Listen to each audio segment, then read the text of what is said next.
I'm going to start at the beginning. I was thinking about how to do this. The church has been going now 15 years, and I've been associated with the Light of the World Gospel Ministries for 19 years. Let me explain how. I'll explain why. Yeah. Not just me, it's Cindy also too. Is God put it in front of us, Cindy and I, about almost 20 years ago now, to go to a Bible study over by Beamer. And we met a native woman, Pat Phillips. Never met her before, and this woman come to Bible study every Wednesday. It didn't matter, rain, shine, snow, sleet, hail, she was there. At that time, her prayer was that she wanted someone to come witness and minister to her people here on the reservation, either from afar or here in the United States. And I always thought that was an amazing thing. But for over 4 years, the whole group were behind that same prayer. We didn't know where it was going to go. We had absolutely no clue that this was ever going to start here. So it actually started 19 years ago. And we didn't know at that time, the same time, Lisa and the Kings and different people here in the Walls Hill were praying for the exact same thing at the exact same time. And that's how Paul, he came over here. And so, that's kind of how the whole church started with Cindy and I, not just me. And we're nobody, we're just servants. We're just here to help in any way possible. And I always had a desire to start something nobody else, I'll be a part of starting something that nobody else has started. One of them is the church, so it's been a great blessing. The vision of the church has always been, we stand with the Word of God and the Spirit of God. We always preach the truth and show a lot of love. That's always been our vision as a church. We have a vision to reach the Omaha Indian Reservation. But I don't think the vision's limited to just that. I think it's the surrounding area, it's the state, it's the nation, and potentially the world. And I think that's what this building is going to help accommodate. Is there's so many people out there that need to know about Jesus. Look northeast, south, and west. Look to your left, to your right. There's people out there that are hurting, that are in need, and we have the greatest message that has ever been known to mankind, which is the gospel of Jesus Christ, that God has come to save sinners, and it's not by anything we do, but it's through what Christ has done. And that's the good news of the gospel. So that's the mission, is preach that message to our young people, whether that's the little babes in the nursery, to our youth, young women, young men, to our congregates.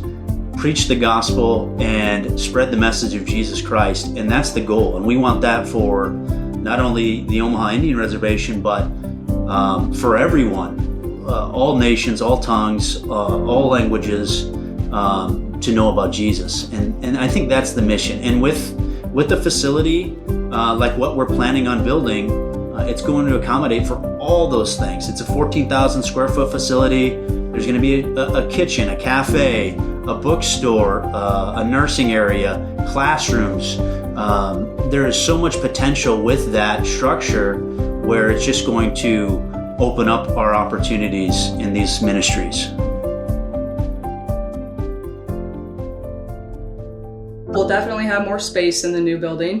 Yes. Right now we just have a one-room area that we meet as a youth group, and as we saw on Wednesday night, we're outgrowing our space. Mm-hmm. One thing about our youth over the last couple of years is I've seen such consistency. We've had anywhere, on average, probably 20 to 25 youth that have been coming on Wednesday, and in the past, you didn't see that. You saw maybe 8 one week, 10 the next. One week, maybe we had 40 kids, the next 20. So there was really a lot of inconsistency with the youth group, but now I just see the Lord moving and working on a lot of these young people to come on Wednesday, just that desire, that hunger and the thirst after righteousness, and to encourage the body and be with one another for fellowship.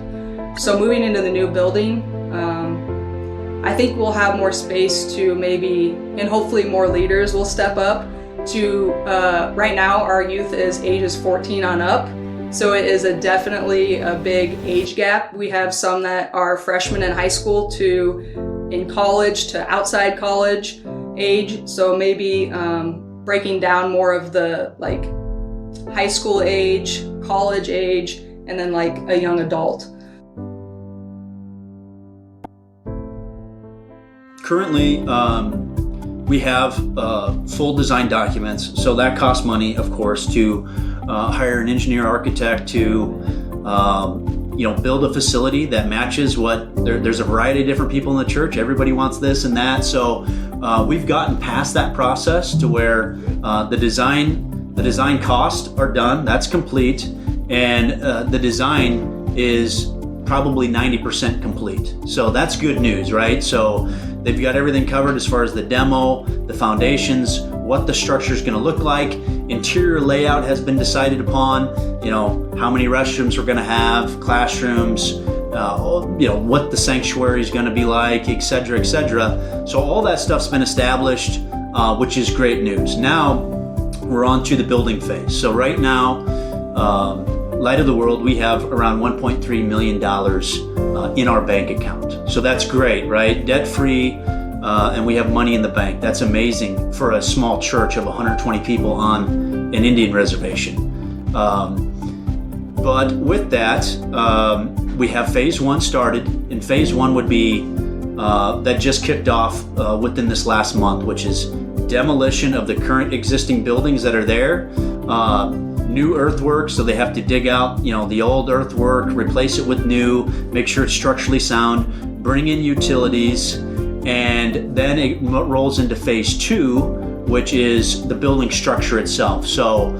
it's essentially the meat or the bones of the structure. So you got structural steel beams, columns, you're gonna have a roof, you'll have the exterior all enclosed, windows, doors, all that stuff will be complete in phase 2. And then phase 3 will be probably another year and a half, 2 years from now, where the interior of the building will be finished out, HVAC, electrical, plumbing, all that stuff will be complete. So right now, demolition will be probably for the next month. In the spring, they'll start the dirt work and the foundation, so that'll happen in April. And then you'll start seeing a structure by, I think right now it's June 1st, the structure will be delivered.